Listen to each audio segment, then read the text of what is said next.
Greetings and salutations, dreamers in dreamland. Welcome to the latest edition of Listen to Me, the golden edition of Listen to Me. Listen to Me, volume 50. And today, we have a very special edition of Listen to Me. Today is Friday, the 5th of November, 2021, and it's Fight Day Friday, and it's a big fight weekend, the biggest fight weekend you could possibly have in this climate of boxing. I mean, we've got Canelo Alvarez and Caleb Plant for the undisputed super middleweight championship of the world. That's tomorrow night in Las Vegas. Now, today, in the United States of America, Mikaela Meyer and Maiva Hamadouche will square off in a unification for the women's 130-pound championship of the world. Now, this is a very significant fight. Look, the Canelo fight is the biggest fight in boxing, but it's not the only unification this weekend. And today, Mikaela Meyer and Maiva Hamadouche, that's a tremendous fight. Mikaela Meyer is undefeated. She's 15-0, 5 knockouts from the United States of America, okay? Over here in this part of the world, she's a top-ranked fighter. She fights on ESPN. Maiva Hamadouche, she's from France. She's 22-1. She's got 17 knockouts. She's the IBF champion of 130 pounds. Mikaela Meyer is the 130-pound champion from the WBO. So you've got the WBO champion, Mikaela Meyer, and Maiva Hamadouche from France, the IBF champion. 130 pounds. Now, this is a very significant fight. Maiva Hamadouche, yes, she has one loss on her resume. And her one loss was 6 years ago, November the 11th, 2015. And she lost to none other than Delphine Persoon. Delphine Persoon, who twice took Katie Taylor to the absolute limit. Look, the first time in the Garden, I felt it was clear that Delphine Persoon won the fight. I didn't have a problem with the way things went. I thought that Delphine won 7 rounds clearly. However, 7-5 the other way, a split decision to Katie Taylor. I understand why it happened. I could see someone scoring it for Katie Taylor maybe. The second fight with Katie Taylor was closer, maybe more in the area of a draw, but Katie Taylor won that fight again for obvious reasons. Nonetheless, in either one of those performances, Delphine Persoon did not look anything shy of, just as good, if maybe not just an eyelash shy of being as good as Katie Taylor. Who Katie Taylor, as any boxing fan will tell you when it comes to females, is, if not number 1, number 2 when it comes to pound for pound women boxers in the professional ranks of boxing today. That's a fact. So Delphine Persoon, she is somewhat of a pound for pound sweetheart when it comes to women's boxing, and she's proven time and time again that, she's a tough night out, a hard night out for any female boxer in the world today, period, bar none. Now, that's the only loss to that Maiva Hamadouche has on her record. Maiva Hamadouche. Her only loss is to Delphine Persoon. That was 6 years ago. Over the last 6 years, Maiva Hamadouche has done nothing but win fights and championships. And Mikaela Meyer, she's 15-0. She's got 5 knockouts. Not the same kind of knockout punching power. At least that's what her resume says, when it comes to Mikaela Meyer. Now, these fighters, they have very different styles, and styles make fights. Mikaela Meyer is a boxer. Yes, she can punch, she can counter punch, but she's more of a boxer. She likes to work off the end of her jab, and she's going to have to use her movement in this fight with Maiva Hamadouche. Mikaela Meyer, she has good footwork. She does. She has great feet. Excellent footwork. No doubt about it. Maiva Hamadouche, her strengths are really getting into close range, mid-range to inside, and banging the body. And, wearing down her opponent with attrition, hooks, uppercuts, and really working in the pocket and, getting her opponent out of there. That's how Maiva Hamadouche gets her job done. Mikaela Meyer, on the other hand, she's more of a pure boxer, boxer puncher. To whereas Maiva Hamadouche is more of a pressure fighter, educated pressure, counter puncher, but also more of a dog. More of someone that's going out there, and that's not a disrespectful term at all. More of a dog. Someone who's going to go out there, look to get in the pocket, rough their opponent up, and bang the body. And, bang the body and the head will fall. That's the way it works in boxing. Now, these two fighters, Mikaela Meyer, she's 5'9" with about a 66-inch reach, and Maiva Hamadouche, she's 5'4" with a 64-inch reach. Now, while Mikaela Meyer is 5 full inches taller than Maiva Hamadouche, her reach is only really 2 inches of difference. That's it. And Maiva Hamadouche being, lower to the ground with a lower center of gravity, she is going to look to get into range. She is going to look to bob and weave to get inside. And, she is going to look to put a hurting on the body of Mikaela Meyer. However, I got to be honest. This fight, it's a 50-50 fight. It very much is a 50-50 fight in every sense of the word. I can't sit here and clearly tell you that I know either one of these fighters are going to win. You really can't do that on any boxing match at a professional level, but certainly not this fight. This fight is a unification with two champions. They're both 31 years old. 23 fights for Maiva Hamadouche, 15 professional fights for Mikaela Meyer. They're both champions. Maiva Hamadouche maybe has a little bit more of a proven track record, facing more diverse opponents. Because she's had 7 or 8 more fights than Mikaela Meyer, and she's knocked out 2 more opponents in her career than Mikaela Meyer has ever been across the ring from. Maiva Hamadouche has 17 professional knockouts, and Mikaela Meyer has 15 professional fights. However, I think that in the United States of America, where this fight will take place, and being that women's boxing is 2-minute rounds, not 3-minute rounds, and it's a 10-round fight, I don't think Maiva Hamadouche has what it takes to win a points decision here on American soil as a foreign fighter visiting from France against a sweetheart and a top-ranked sweetheart in Mikaela Meyer. Maiva Hamadouche is the visiting fighter, not only to the United States, but to top-rank. Mikaela Meyer is a top-ranked fighter. Maiva Hamadouche is not really a top-ranked fighter. While she'll be fighting under the banner, she is not signed to a top-ranked contract the same way that Mikaela Meyer is. And with 2-minute rounds, over the course of 10 rounds, I don't think Maiva Hamadouche will get the opportunity to stop Mikaela Meyer, and I believe Mikaela Meyer will win a points decision. It'll be a close fight. It'll be something to the nature of 6-4.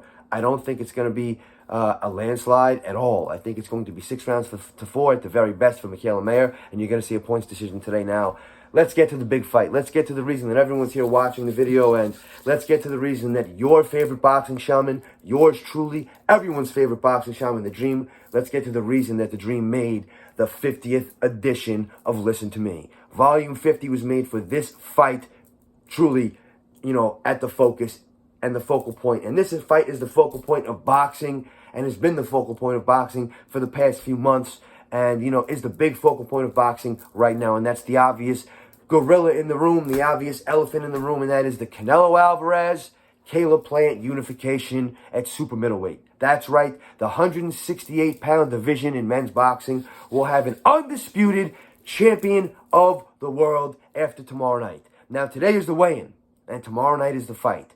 And, dreamers in dreamland, I gotta tell you, usually I like to see the weigh-in before I really give a full assessment of what I truly feel will happen. Because at the final press conference, at the final weigh-in, you can always, not always, but there's a lot of times you can see things. I can see them. And I'm not the only one. You can pick things out. For example, Anthony Joshua, Andy Ruiz, before their first fight, I was not happy with the way that Anthony Joshua was letting Andy Ruiz hold the belts. I thought that was bizarre. I didn't think that was a good move, and it turned out to be a bad move. Regardless, I'm not going to sit here and play Monday morning quarterback and use my 2020 rear view mirror and tell you exactly what happened, because everybody knows exactly what happened. However, I don't need to see the weigh-in to tell you what's going to happen tomorrow night with Caleb Plant and Canelo Alvarez. Look, Canelo Alvarez is 56-1-2. 56 wins, 1 loss, 2 draws. Tomorrow night will be his 60th fight as a professional. He's been fighting as a professional boxer since 15 years old in Mexico. Since 15 years old. He's 31 years old.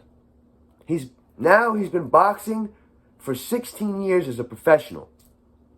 So his professional career is actually longer than his life was before he was a professional at this point in his life. That's a fact. 31 years old, 16 years of professional boxing, started when he was 15 in Mexico. Now, Canelo Alvarez, 56 wins, 1 loss, 2 draws. One draw was early on in his career in Mexico, very controversial. The other draw was to Triple G a couple of years ago in another controversial fight. His 1 loss is to one of the greatest fighters of all time. Some people consider him to be the greatest of all time. That's TBE, Floyd Mayweather Jr., the best ever, in his own words. And the only loss Canelo has is a decision loss to Floyd Mayweather when Canelo was something like 23 years old. So he was still coming into his own at that point. Hasn't lost a fight since. Hasn't really looked back. Has been beating and taking on everyone and anyone. From Triple G to Daniel Jacobs to Callum Smith to Billy Joe Saunders to Sergey Kovalev. You want to throw Rocky Fielding in there? Go ahead. You want to throw Liam Smith in there? Go ahead. Champions. Champions. Canelo Alvarez beat them all. Since losing to Floyd Mayweather, Canelo Alvarez beat them all. You had the draw with Triple G. What happened in the rematch? Your winner, Canelo Alvarez. Close decision, controversial decision. Your winner, Canelo Alvarez. Canelo Alvarez is a winner. And if you're going to beat the guy at this point in his career, you're going to have to knock him out. He's not going to lose a decision. That much is evident. Period. He's not going to lose a decision. It's not going to happen. He's the cash cow of boxing. And at this point in his career, he is a 4-division, full-fledged world champion. And he's about to be the undisputed champion tomorrow night. Now look, Caleb Plant, all respect to him, he's 21-0 with 12 knockouts. And a guy whose knockout percentage is, just a hair above 50% with 12 knockouts and 21 wins. Nothing I've seen from Caleb Plant in his career tells me that he's going to beat Canelo Alvarez. Nothing. Caleb Plant is 29 years old. Canelo Alvarez is 31. Caleb Plant has 21 professional contests. Canelo Alvarez, tomorrow night, will have 60. Nearly 3 times as many as Caleb Plant. Fighting better competition than Caleb Plant. I'd venture to say that Canelo Alvarez has been in the ring with more current and former world champions or world title challengers in his career than Caleb Plant has fought in fights. And let me tell you something, there's a few gimme fights on Caleb Plant's resume. And I don't mean to knock Mike Lee, but a guy who is a part-time gym teacher is not necessarily a world-class, boxer. No disrespect to Mike Lee. Sorry, but if you're a gym teacher part-time, it doesn't translate the same. It doesn't. It's not the same thing as being a Canelo Alvarez. It's not. Or being a Julio Cesar Chavez. Or being an Iron Mike Tyson. A guy who is a part-time boxer and, moonlights as a boxer and as a teacher, and that's one of the better victories on the resume of Caleb Plant since he became a champion. That doesn't tell me that Caleb Plant has what it takes to stop Canelo Alvarez. Quite the contrary. Caleb Plant was in a fight recently with Caleb Truax, a very passionate Caleb Truax. And Caleb Truax was landing a few clean right hands on Caleb Plant. And Caleb Plant didn't like it. And let me tell you something. Caleb Truax does not hit as hard as Canelo Alvarez. He's not as fast as Canelo Alvarez. He's not in his prime like Canelo Alvarez. He doesn't have the movement like Canelo Alvarez. And he can't get off the ring like Canelo Alvarez.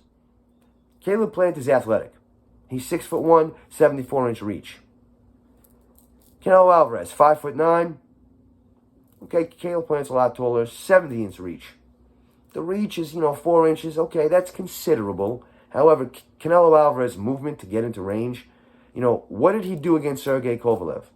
What did Canelo Alvarez do? What did Canelo Alvarez do against Callum Smith, who was taller than Caleb Plant? What did Canelo Alvarez do against Billy Joe Saunders? Not quite as tall as Caleb Plant, but taller than Canelo Alvarez, and a slick boxer the same way as Caleb Plant. Maybe more proven. Maybe. I don't see a victory on Caleb Plant's resume that looks anything like the victory that Billy Joe Saunders had against David Lemieux. The fight with David Lemieux for Billy Joe Saunders looked masterful. He did. He looked great. And I've never seen Caleb Plant look that great against that level of competition. Sorry. Caleb Plant's a good fighter, a solid fighter, above average, very good, maybe borderline and great. He's not a walking Hall of Famer the way Canelo Alvarez is. And tomorrow night, we are going to see a knockout in the 9th round. Canelo Alvarez will stop Caleb Plant in the 9th round. And let me tell you how it's going to happen. It's going to happen with that body work. That's how it's going to happen. You're going to see some body shots from Canelo Alvarez. that are going to wear down Caleb Plant. Early on in the fight, maybe the first 2 rounds, Caleb Plant's going to look cute. He's going to look cool. He's going to get cute out there. He's going to do some things that look neat. He's going to get slick. But it's not going to last. Canelo Alvarez is going to land some body punches, going to slow this guy down and break this guy down. And by the 9th round, the fight's going to be over. Look, in a boxing fight, a 12-round championship boxing fight, there are 4 quarters in the fight. 4 quarters.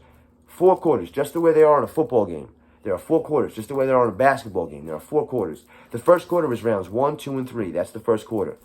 Rounds 4, 5, and 6. That's the second quarter. Rounds 7, 8, and 9. That's the third quarter. Rounds 10, 11, and 12. That's the fourth quarter. The championship rounds, the fourth quarter. Listen, Canelo Alvarez is a shark that swims in the deep water. Caleb Plant, he might look strong swimming in a pool. In an Olympic-sized swimming pool, he might look great. But in the ocean with the sharks in the deep water, Canelo Alvarez is going to destroy Caleb Plant. And he's not even going to let it get to the fourth quarter. He's not even going to have to go into the abyss. He's not even going to have to drag Caleb, into the Indian Ocean or into the Arctic Ocean. He's going to drown him in the Pacific or the Atlantic in the fourth quarter in the 9th round. 9th round stoppage. Canelo Alvarez, body shots are going to set it up. A liver shot's going to be in there. You're going to see something to the body. And Caleb Plant is going to get broken down. And the 9th round is the end of the fight. So dreamers in Dreamland, there you have it. You're welcome. I love each and every one of you, whether you're a friend, foe, family, or other, or a fan, whatever you may be. I love each and every one of you, but not nearly equal. It's just the way it works. Until we meet again, my friends, enjoy the fights. Peace.